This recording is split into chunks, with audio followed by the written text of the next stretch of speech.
बाळासाहेबांशी बोललो. आता बाळासाहेब म्हटले मी एका मीटिंग मध्ये बसलोय महत्वाच्या.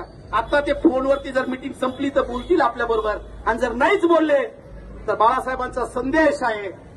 आज तुम्ही गेलात ना, ते म्हटले हे माझे वाघ गेलेत ना, आता पुढचा लढा 40 गावला कोण डीवायएसपी आहे त्याच्यासाठी मी येतो तिथं. मी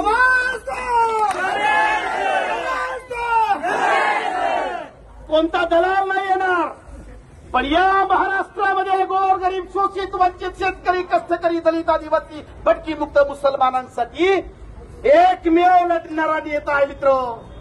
तेव्हाही बाबासाहेब एकटे लढत होते आपल्यासाठी. आपल्याला लाजा नाहीत. आपण विकलो जातो, सिपासे मतावरती विकलो जातो, म्हणून आमच्यावरती वेळ आहे. अनिल भाऊनी सांगितलं मतं मागायला आलं ते पेकाटातला फागाला. आमच्या वहिनीने सांगतो चपलाने मारा. आमच्यातला एखादा दलाल भडवेगिरी करणारा आला तर त्याच्या सट टोपून काढा. आमचा लढा आम्हाला लढावा लागणार आहे. जगदीशला न्याय एका मोर्चाने मिळणार नाही मित्र.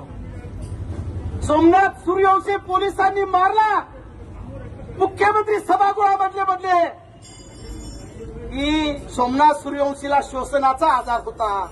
मुख्यमंत्री यांचे प्रमुख, या खात्याचे प्रमुख म्हणतात पोलिसांनी नाही मारला, श्वसनाचा आजार होता.